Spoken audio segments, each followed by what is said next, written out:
Hey you guys, it's Monica and welcome back. Today we're going to be doing a DIY glitter notebook. First and foremost, while the video is playing in the background, I just want to say thank you to everyone if you are subscribed to me. I just hit 50,000 subscribers, which is amazing. I never thought I would be here. I'm just someone who makes videos and talks smack on the internet. So thank you for that. I will be doing a giveaway with a sale very soon. So if you're not following me on Instagram, TikTok, you should be, because that's where, or even signed up for my emails, that's where all that will be. Okay, let's get into the video. So I'm going to be making a glitter notebook. I love my handmade notebooks. I make like one a year and I use them for various things. I have one for content, I have one for recipes. And so I write a lot of things in them. I'm a paper girl. So yeah, and so I'm using epoxy from the epoxy resin store. Don't trip because it's yellowing. That happens when it's like exposed to sun or whatever. When it does get that yellow, I will recommend you go ahead and use it, because this one is probably maybe a year-ish old.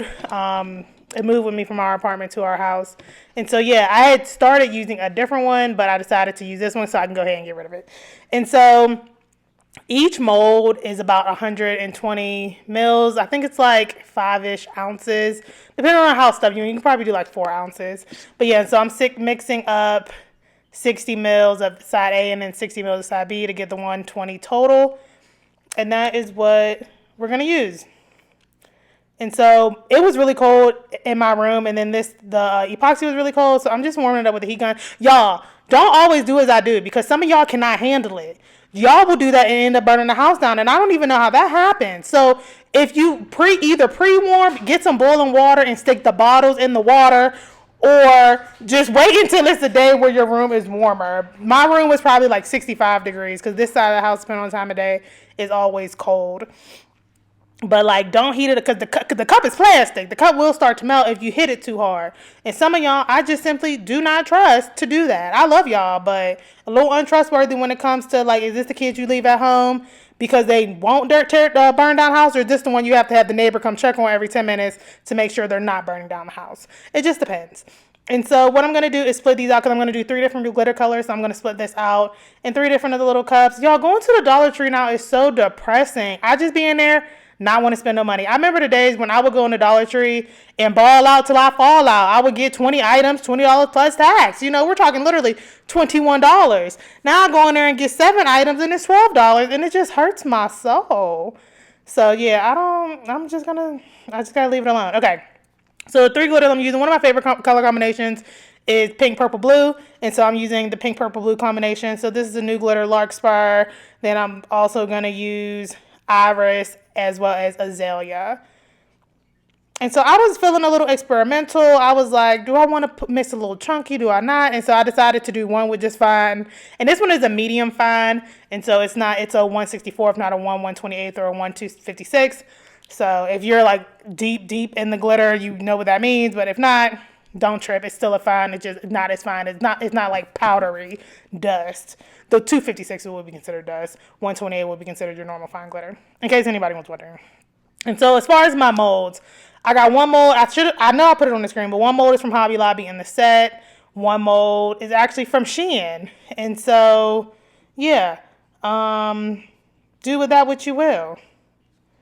Now, I don't really support like getting like clothing and stuff, 'cause I don't know, y'all, I'm in this weird era of my life where like we have to work on self-preservation, because corporate America and these companies are not going to protect us, like from the foods to the things that we cook in. It's like I don't have plastics in my kitchen and stuff like that. So it's just, do your research. Don't listen to me. You might be like, damn, is she a crazy conspiracy theorist now? No, baby, this is information. DuPont did a whole documentary on that. So anyways, what I'm doing, I'm literally just pouring it in the mold. You don't have to do anything special.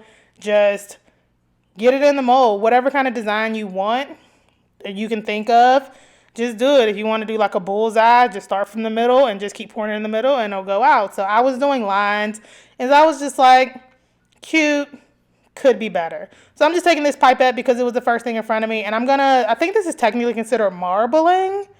And when you do this, make sure you put whatever you're using and you're dragging it all the way across the bottom of the mold, because don't just do it on the top, because you have to remember, you're going to have to pick which side is going to be facing out. And so you want to make sure it looks good from both sides. And so make sure you're dragging it all the way through to both sides of the design. And I'm just going to hit it with the heat gun. You see, I had a lot of micro bubbles. You can see them popping here. So they're loving the heat. They're enjoying the heat. They're getting out of our way. Don't heat it too much because, again, you can burn epoxy. All right, let's do the other side. Same thing here. 60 mils of side A, 60 mils of side B. And I'm going to also hit it again with the heat gun. Again, to those of you who do not possess the ability to underheat, don't do it. And I love this activity because it's quick, it's easy, and yes, you can, if you want to use like a fast setting epoxy, you definitely can.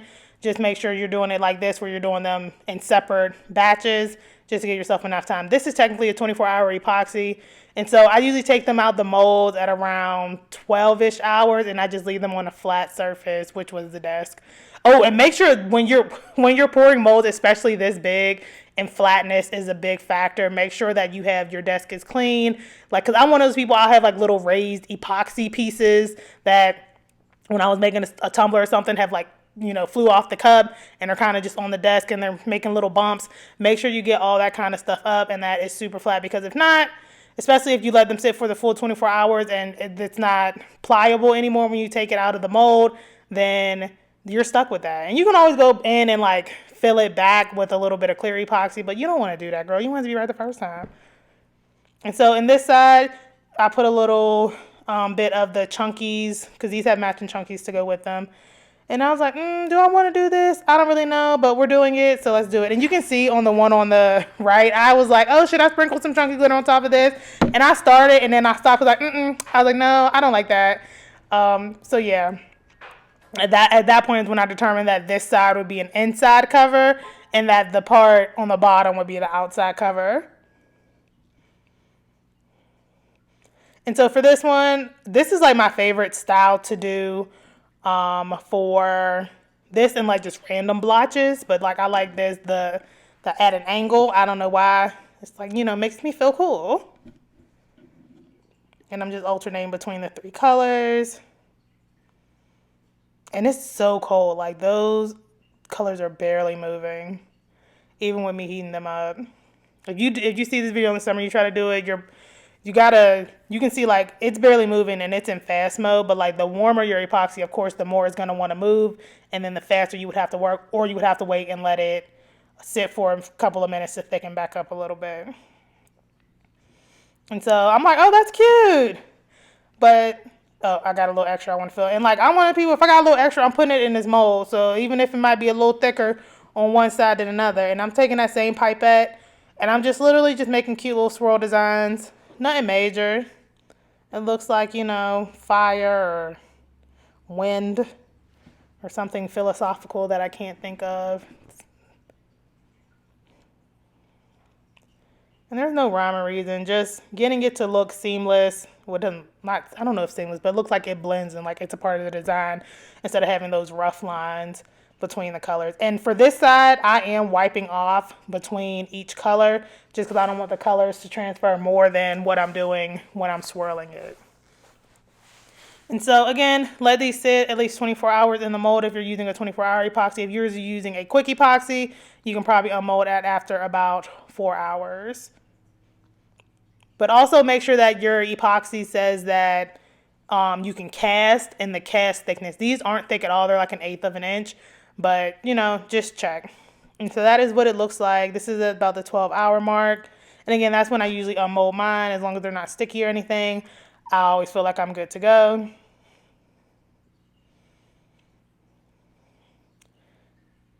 And that's what it looks like. You see the design came through really nicely with the drags.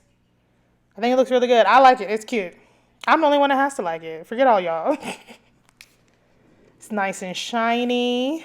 Got our hollows coming through. That's what the other side looks like. Let's go ahead. And if you have any sharp edges, I just so happen to not have any sharp edges. These molds are actually really good. So I didn't have to do any kind of sanding or anything. But if you do have sharp edges, just sand them down a little bit with some fine sandpaper. And that's what this side looks like. I love them both very much. They look so good.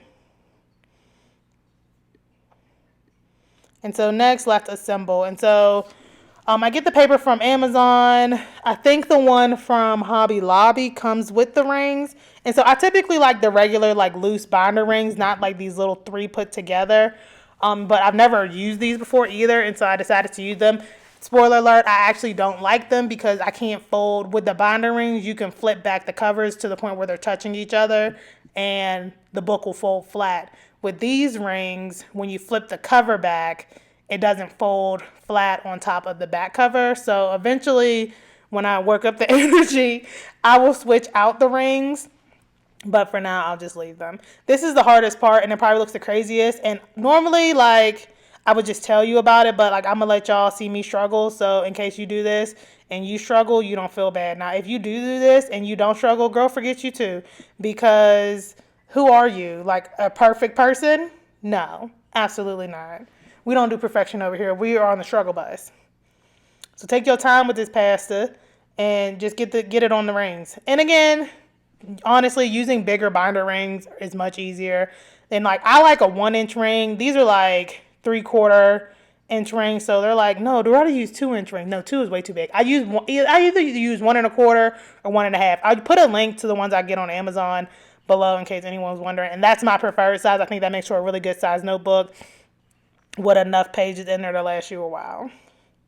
And so then once I'm like, a little too much paper. I was putting like the normal amount that I can normally put in the 1 1/4 rings. But it was a little too much, so I took it out. And I had to finish it off camera because I was struggling. And so then you just repeat it.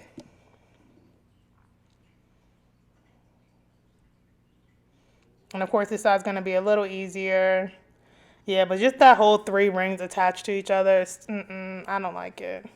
I mean, it looks nicer, don't get me wrong. It does look nicer than the normal, like, single rings. It just looks a little more put together in, like, an actual notebook. But I'm just not a fan of it for functionality purposes.